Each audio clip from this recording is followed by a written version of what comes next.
Ouais, alors cet épisode, ce sera forcément un épisode barbecue, puisqu'on va parler d'une des plus grosses saucisses françaises.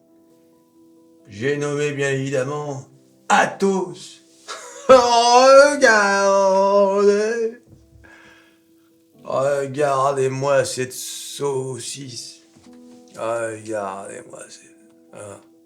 Il y a un peu, souvenez-vous du foutoir de cet été, là, avec une chute, mais vous vous rendez compte, on était à 15 euros, on est descendu à 7 euros, ça stagne, on rechute quand? Fin septembre, on remonte. Vous savez, ce sont des chutes de malades, là. Là, bien évidemment, les traders s'en donnent à cœur joie sur Athos. C'est l'un des titres les plus shortés en France. Là, on est dans des pourcentages, là, par exemple, du all-time low, là, c'est-à-dire le plus bas de tous les temps, à 7 euros, on est à 65%. Donc là, il y a de l'oseille pour les traders. Il y a beaucoup d'oseille. Donc on est début novembre, hein, on stagne plus ou moins à 7 euros, et puis alors là. Et la rechute depuis le début de l'année, la reprise du marché en 2024, on a chuté en même pas 2 semaines de 44%. Donc c'est une véritable catastrophe. Pourquoi on a chuté de 44%? Pour différentes raisons. La première, c'est qu'il y a un problème de trésorerie qui n'a pas vraiment été annoncé au marché. Hein, normalement, il y a des profit warnings, etc. Bon, là, il y a un nouveau communiqué d'Atos qui dit « Le flux de trésorerie disponible devrait être légèrement inférieur à son objectif d'environ moins 100 millions d'euros pour le second semestre 2023. »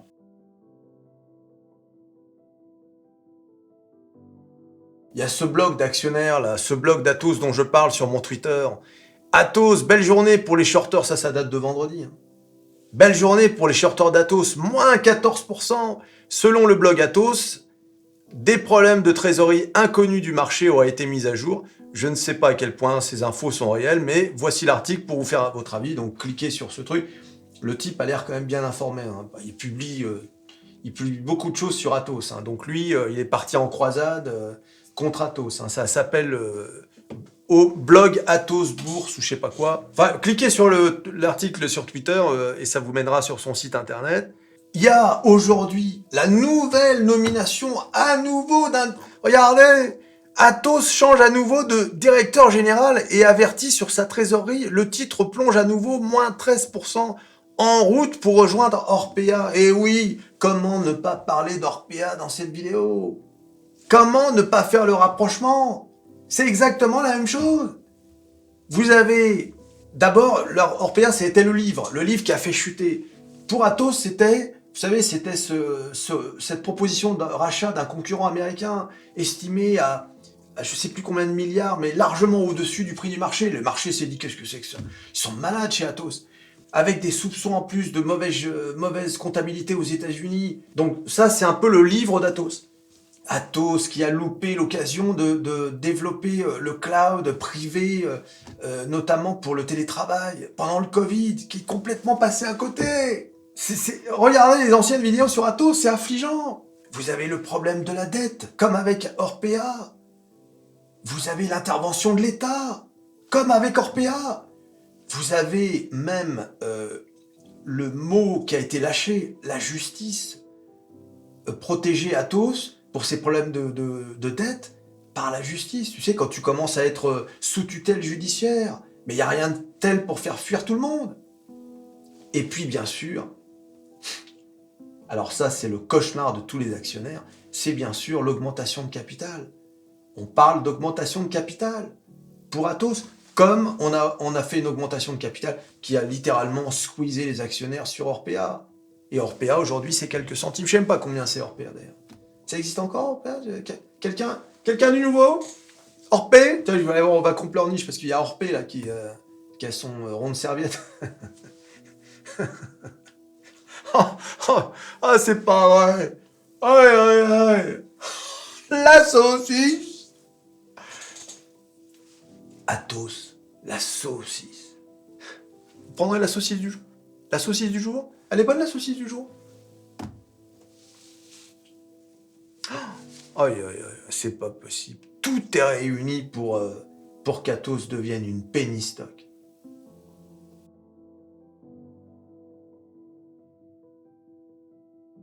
En plus, avec Atos, il y a d'autres trucs. Il y a la vente de Tech Foundation, qui n'est toujours... Voilà. Alors, c'était un truc assuré l'été dernier. Et aujourd'hui, on nous explique que il va y avoir une réunion entre le nouveau PDG d'Atos et Kretinsky pour savoir si on va vendre Tech Foundation. Atos demande beaucoup d'argent pour Tech Foundation, Kretinsky ne veut pas payer autant. Souvenez-vous le deal de Money avec Kretinsky. On vendait Kretinsky avec un prix super bas, Tech Foundation, et il mettait des billes dans Eviden.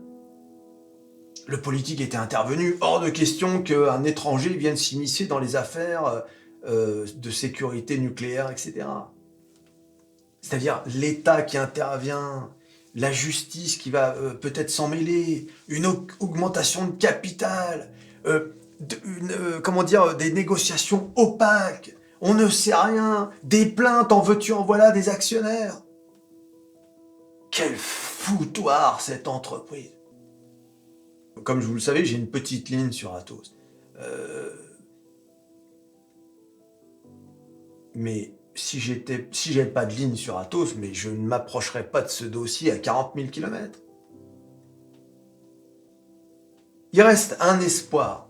Parce que, attention, Standard & Poor's, ils ont dit, si jamais la vente de Tech Foundation à Kretinsky ne se fait pas, ils vont dégrader la note d'Atos.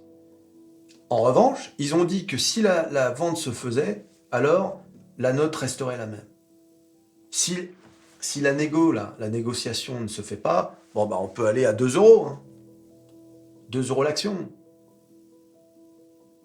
Tu me diras, il faut faire attention, parce que si ça se trouve, c'est l'inverse qui va se passer. Eh oui, les amis. Parce que le marché, là, s'attend à ce que ça foire. Donc, c'est peut-être pricé aussi. Donc, quel sentiment de gâchis. C'est une boîte pareille.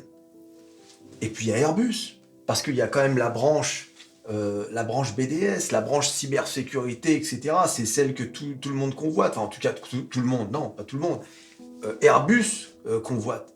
Sauf que Airbus l'estime à entre 1,5 et 1,8 milliards. Alors que c'était évalué à 3 milliards en 2022. C'est-à-dire que même les bijoux de famille sont sous-évalués désormais. Qu'est-ce qui va rester de cette entreprise, Atos? Rien. Il va rien rester du tout. À la limite, vaut mieux prendre des actions Airbus. Elles sont chères là maintenant, 150 € là, Airbus. Oui, les amis. Quand tu penses qu'Airbus était tombé à 50 € pendant le Covid, un peu. Bon. C'est une catastrophe, cette boîte. Là, ce qui se passe avec Airbus, c'est une catastrophe. Avec Atos. Voilà, je me sers un coup à boire. De toute façon, qu'est-ce que tu veux faire? Eh oui, les amis, on fait ce qu'on veut. On fait ce qu'on veut sur cette chaîne. D'accord? Orpea, il y a Atos qui vient te rejoindre. Donc graphiquement, qu'est-ce que ça donne? Donc il faut quand même réaliser que, par exemple, une descente à 2 €, par exemple, c'est moins 52%. Quand tu vois qu'on a fait, en même pas 15 jours, on est descendu jusqu'à moins 43, tout est possible avec Atos. À partir d'aujourd'hui, tout est possible. Voilà, donc Atos, c'est une action spéculative. C'est une action qui est faite pour les traders. Pas forcément pour ceux qui shortent, mais ça peut être les mecs qui font du day trading, du swing trading court, c'est-à-dire qui courent sur quelques jours. Mais c'est plus pour les investisseurs. C'est terminé.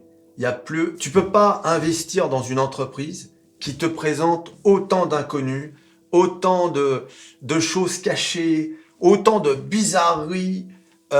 Tu ne peux pas. Tu ne peux pas investir dans une boîte avec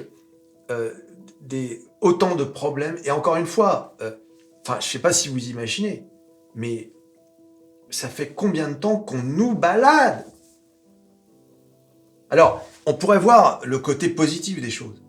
Se dire que le nouveau PDG, c'est un banquier, c'est un gars sérieux, un ancien de la Société Générale, c'est un gars qui a remis sur pied une banque en Italie, et tu pourrais te dire qu'au moins avec lui, il fait pas n'importe quoi, et il va peut-être remettre la société sur de bons rails, il va pouvoir peut-être négocier la dette avec les banques, etc. Ça, c'est peut-être le point positif.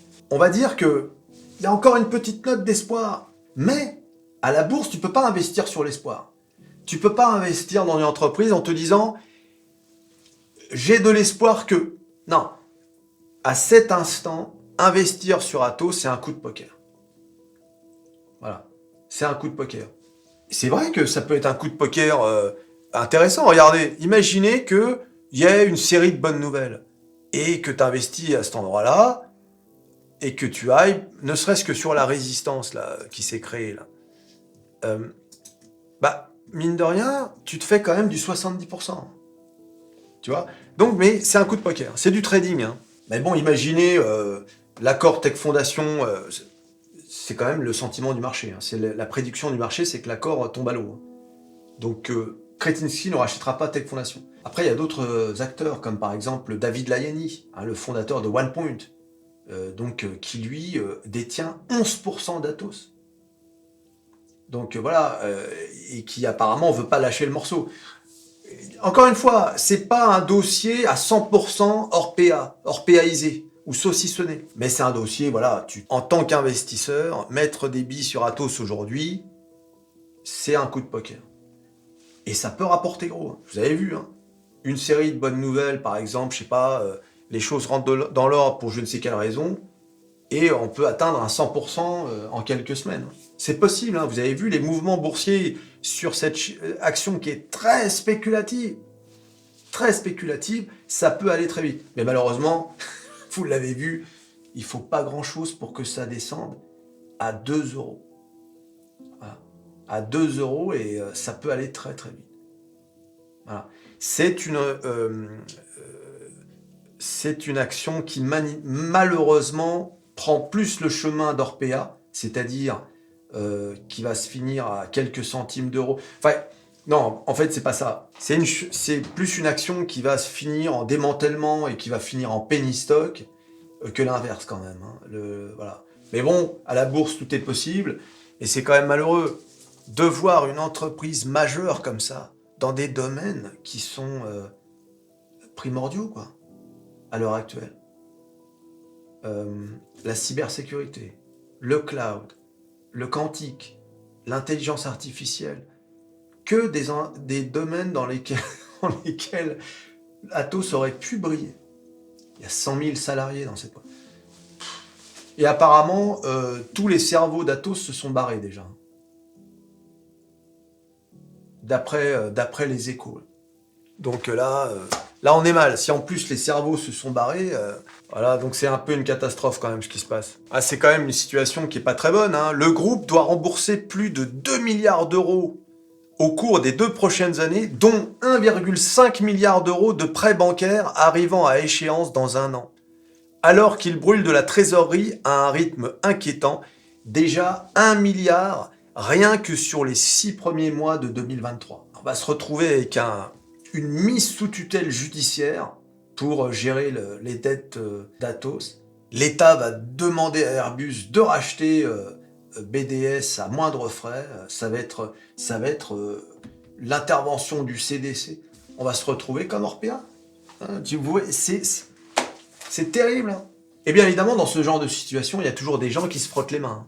Il y a des gens qui sont en coulisses, qui n'attendent qu'une chose, c'est que tout s'effondre, hein, pour ramasser à moindre frais. Ah oui. Mais ce qui est terrible avec cette boîte, c'est que ça fait 3 ans que cette boîte s'effondre. Là, on est début janvier 2021. Ça s'effondre. Et depuis l'été 2022, on stagne entre 15 € et 4 €.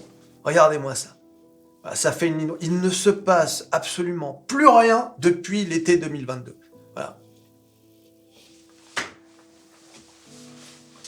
C'est fou quand même. D'ailleurs, ça coïncide d'ailleurs avec voilà, le mi-juin 2022, c'est la création de la chaîne Métamorphose 47. Est-ce que c'est pas lié finalement tout ça? Est-ce que l'esprit de l'eau n'a pas décidé de s'occuper d'Athos?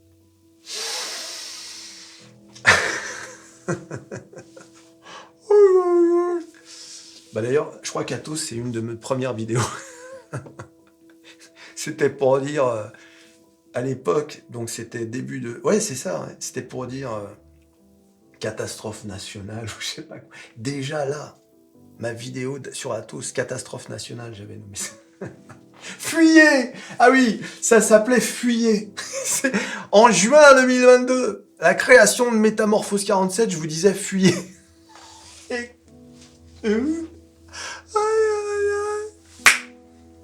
Tu t'abonnes, tu likes, tu partages, tu cliques sur à peu près tout ce qui peut te cliquer. Athos, la sauce, Ips, Orpea, et on se revoit à la prochaine vidéo. Allez, salut.